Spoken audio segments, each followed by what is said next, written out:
मुझे किसी पत्रकार ने पूछा कि मुख्यमंत्री जी पहले नर्मदा सेवा यात्रा, अब एकात्म यात्रा।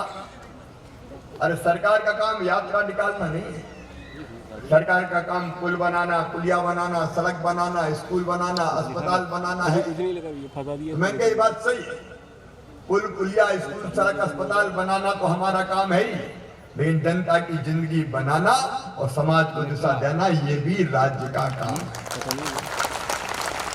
और इसलिए एकात्म यात्रा, 4 एकात्म यात्राएं प्रारंभ हुई।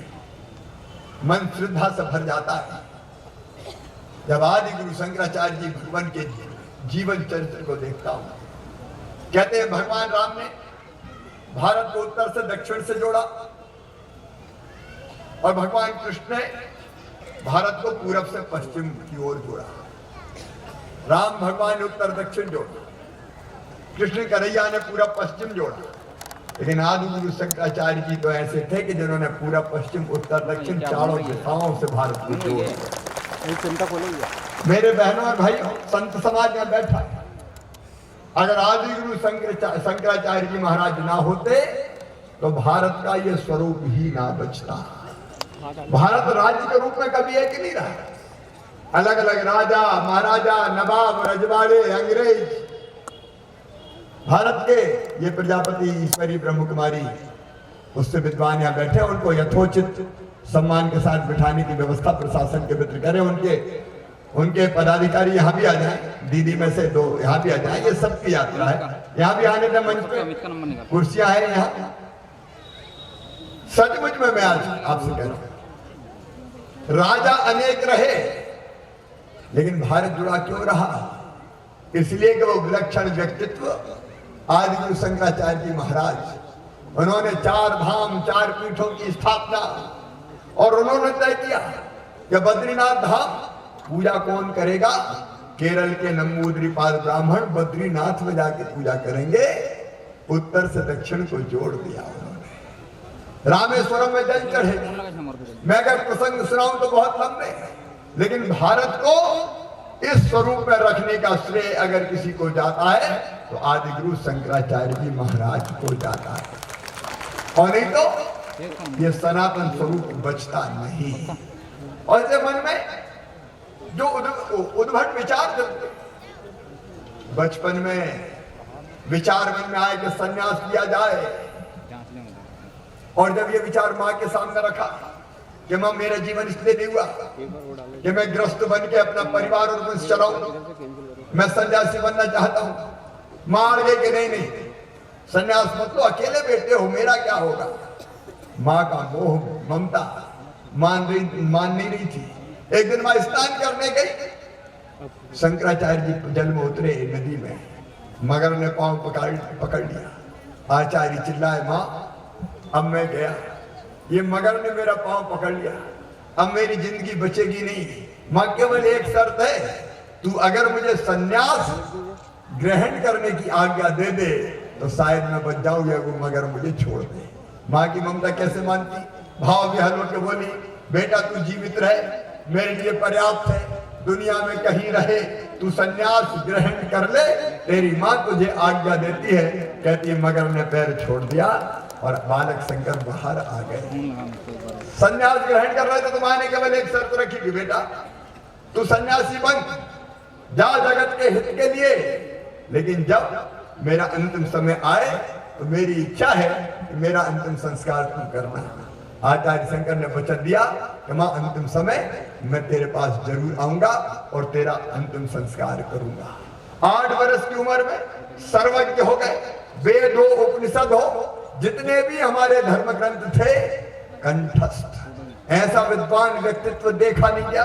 गुरु उनके मिले ओमकारेश्वर में, गुरु गोविंद पाद जी, उनके चरणों में रह के 8 साल में सारा अध्ययन प्राप्त कर लिया। और कहते हैं जब वो ओमकारेश्वर में थे, भयानक बारिश हुई, नर्मदा मैया में बाढ़ आ गई, और ऐसा लग रहा था नर्मदा मैया अपनी विकराल लहरों से पूरे मालवा और निमाड़ को डुबो देगी। तब लगा कि गुरुदेव जहां बैठे हैं शंकराचार्य जी के, वो गुरुदेव ध्यानस्थ थे, उस गुफा में पानी जाने लगा। बालक शंकर को लगा कि अब गुरुजी बचेंगे नहीं, तो उन्होंने कमंडल नर्मदा मैया के सामने कर दिया और वहीं उनके होठों से फूट पड़ा, त्वदीय पाद पंकजम नमामि देवी नर्मदे, ये नर्मदाष्टक है। और वो सुनते ही नर्मदा मैया का क्रोध शांत हो गया।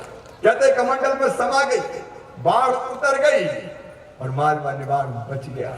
और उसके बाद निकले वो दिग्विजय कर गए, काशी गए, बनारस, वाराणसी, एक नहीं पूरे हिंदुस्तान में उन्होंने भ्रमण किया। और उस समय सनातन धर्म में जितनी रूढ़ियां थी, बुराइयां थी, देखिए उनकी मुख्य चीज क्या, ये यात्रा एक आत्म यात्रा क्या, उन्होंने कहा एक ही चेतना सब में है, सारे मनुष्यों में एक ही चेतना है, कोई दूसरा है ही नहीं, वो उसकी आत्मा उसी परमात्मा के अंश है। हम सब सिया राम में सब जग जानी। अब उसको राम को कुछ भी माने, कोई राम के नाम से जाने, कोई और धर्म के हमारे भाई है, किसी और नाम से उसको पुकारे, लेकिन ये कहा कि एक ही चेतना सब में है, एक ही आत्मा सब में है।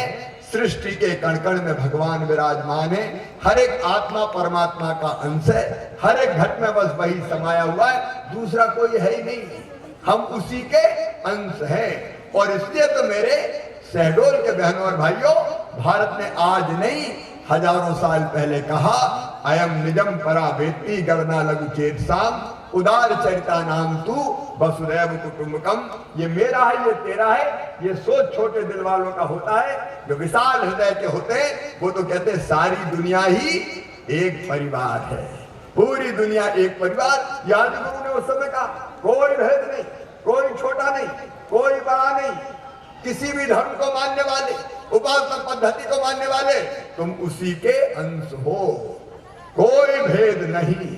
और इसे भारत में आज नहीं हजारों साल पहले कहा गया, जियो और जीने दो, जब सब में वही है, मुझ में भी वही है, तो मैं तुम अलग थोड़ी है, सब जिए। आत्मवत् सर्वभूतेषु, सबको कैसे मानो, अपने जैसा मानो। सर्वभूत हिते रता, सबकी सेवा करो, पर हित सरस धर्म नहीं भाई, पर पीड़ासम नहीं अधमाई।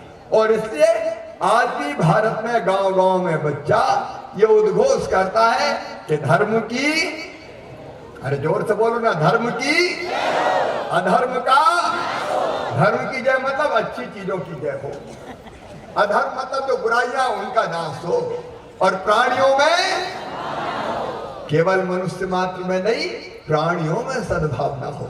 कितना उन्नत विचार है, क्योंकि उन प्राणियों में भी वही आत्मा है, वो भी ईश्वर के अंश